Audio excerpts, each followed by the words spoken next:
सुप्रभात बच्चों। आज मैं आपको कक्षा 4 की पाठ्यपुस्तक हिंदी व्याकरण से पाठ 9 पढ़ाने जा रही हूँ, जिसका भाग 1 ही आज हम पढ़ेंगे।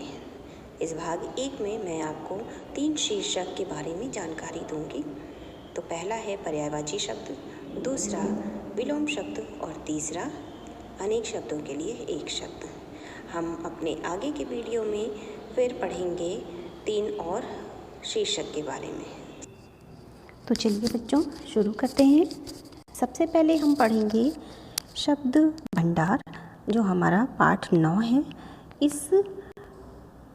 ये हमारा एक टॉपिक है शब्द भंडार, ठीक है। लेकिन इसके अंदर भी हमारे 6 सब टॉपिक हैं, जिसमें से भाग 1 में मैं सिर्फ आपको 3 ही टॉपिक पढ़ाऊँगी, यानी 3 ही शीर्षक पढ़ाऊँगी। सबसे पहले है पर्यायवाची शब्द। तो पर्यायवाची शब्द, चलिए इसे मैं बता देती हूँ कि जो शब्द समान अर्थ बताते हैं उन्हें हम पर्यायवाची शब्द कहते हैं। इन शॉर्ट मैंने आपको बताया छोटे में। अब मैं आपको अच्छे से बताने जा रही हूँ कि ये घर बना हुआ है, देख रहे हैं आप चित्र में, और यहाँ पर आँख बनी हुई है, देख रहे हैं ना। अब इसके आसपास जो है 1 2 3 4 5 नाम इस घर के आसपास है और 5 नाम इस आँख के आसपास है। तो चलिए पहले पढ़ लेते हैं घर का। तो घर, गृह, आलय, सदन, आवास, यानी कि हम घर को 5 नामों से जानते हैं। और भी नामों से जानते होंगे, लेकिन यहाँ पर सिर्फ 5 नाम बताए गए हैं, ठीक है। अब इन सब का अर्थ अगर आप निकालेंगे तो क्या होगा, आपके दिमाग में आएगा होम, आएगा ना। तो इसी तरह से आइज़ को हम क्या क्या कह सकते हैं, आँख, चक्षु, लोचन, नयन और नेत्र। ये सारी चीज़ें हम यहाँ बोल सकते हैं ना। इसी तरह से यहाँ देखिए क्या बताया गया है कि घर, आवास, सदन, आलय और गृह, ये सभी शब्द समान अर्थ देते हैं, यानी एक ही समान अर्थ है। होम चाहे आप घर लिखिए, होम चाहे आप आलय लिखिए, होम उसका मतलब चाहे सदन लिखिए, होम चाहे आवास लिखिए, होम चाहे घर लिखिए, ठीक है। तो ये सभी क्या हो जाएंगे, घर यानी होम के पर्यायवाची शब्द हैं। ये सभी शब्द समान अर्थ देते हैं। वह स्थान जिसमें हम रहते हैं उसे हम घर कहते हैं। वह स्थान जिसमें हम रहते हैं उसे हम गृह कहते हैं। वह स्थान जिसमें हम रहते हैं उसे हम आलय कहते हैं। वह स्थान जिसमें हम रहते हैं उसे हम सदन कहते हैं। और वह स्थान जिसमें हम रहते हैं उसे हम आवास कहते हैं। यानी यहाँ मैंने आपको एक ही चीज़ पर 5 वाक्य बना के दिखा दिए ना। ऐसे ही आँख यानी कि आँख, नेत्र, नयन, लोचन और चक्षु, ये सभी शब्द समान अर्थ देते हैं। यानी शरीर का वह अंग जिससे हम देखते हैं उसे हम क्या क्या कहते हैं, उसे हम आँख कहते हैं, उसे हम चक्षु कहते हैं, उसे हम लोचन कहते हैं, उसे नयन कहते हैं, उसे हम नेत्र कहते हैं, ठीक है बच्चों। हाँ, देखा ना आपने कि आँख और घर के कितने कितने और भी शब्द होते हैं, ठीक है। अब चलिए आगे बढ़ते हैं। समान अर्थ बताने वाले शब्दों को पर्यायवाची या समानार्थी शब्द कहते हैं।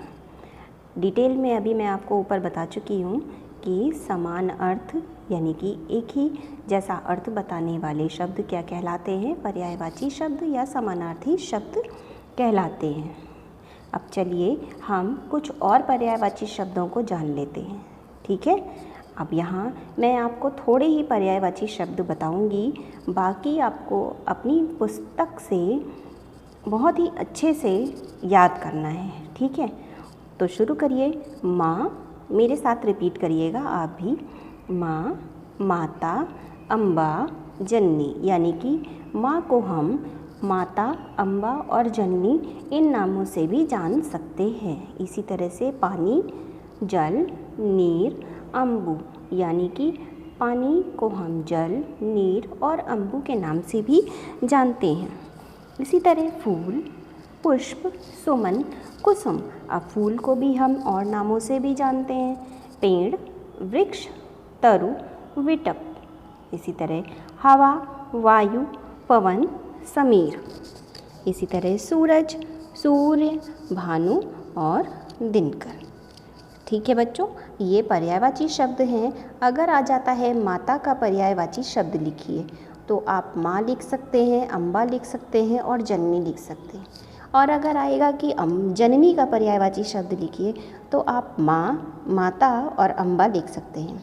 और अगर आया आप अम्बा का पर्यायवाची शब्द लिखिए, तो आप माँ, माता और जननी लिख सकते हैं। ठीक है, इसमें थोड़ा सा भी परेशान होने की कोई ज़रूरत नहीं है। चलिए अब हम आगे पढ़ते हैं।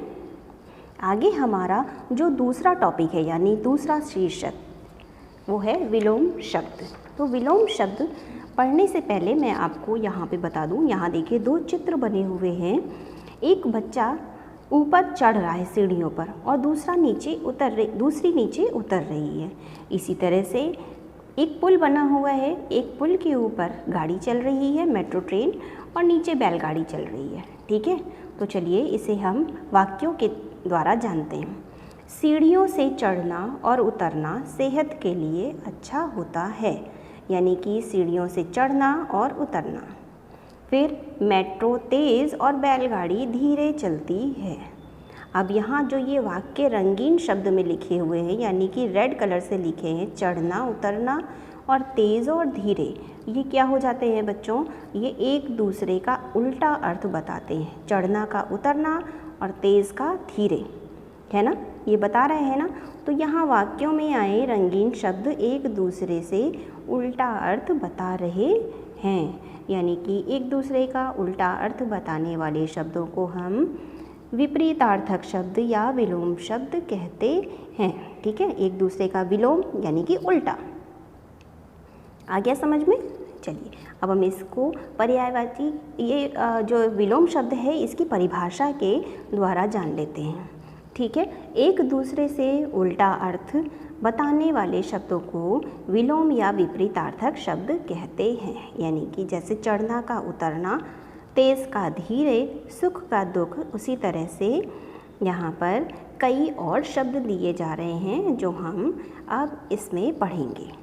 तो यहाँ मैं आपको बहुत ही कम शब्दों के बारे में पढ़ाऊँगी, बाकी आप अपनी पुस्तक से पढ़िएगा। ठीक है, यहाँ बहुत ढेर सारे ये ब्लू, ये नीले रंग में, ये ऑरेंज कलर में, यानी कि ये नारंगी कलर में, और ये हरे रंग में ये बॉक्स बने हुए हैं। 3 रंग के बॉक्स बने हुए हैं जिसमें शब्द दिए हुए हैं।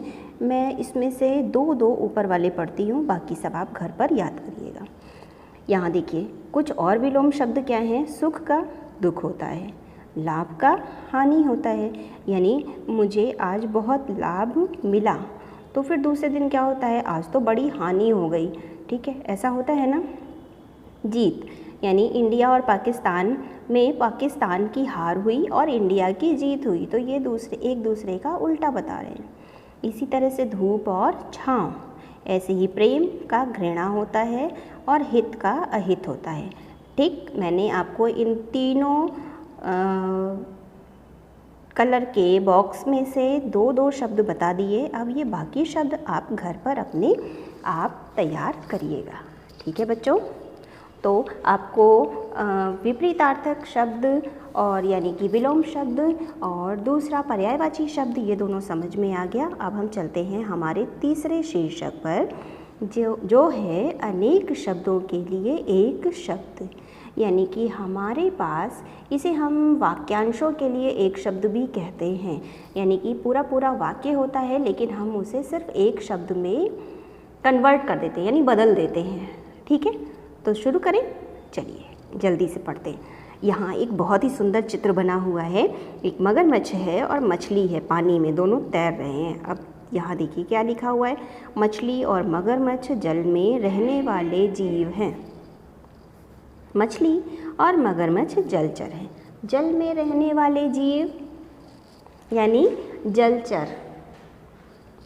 ठीक है, तो जल में रहने वाले 1, 2, 3 और 4, इन 4 शब्दों की जगह सिर्फ एक शब्द लिखा गया, जलचर। ठीक है, इसी तरह से देखिए यहाँ दूसरा चित्र बना हुआ है। यहाँ लिखा है हिरन, गाय और कुत्ता। थल यानी कि धरती पर रहने वाले जीव हैं। तो थल पर रहने वाले जीव यानी कि ये 4 शब्दों की जगह हम एक शब्द अब प्रयोग करेंगे। क्या होगा? हिरन, गाय और कुत्ता थलचर हैं यानी कि धरती पर रहने वाले जीव। ठीक है। इसी तरह से ये तीसरा देखिए क्या है?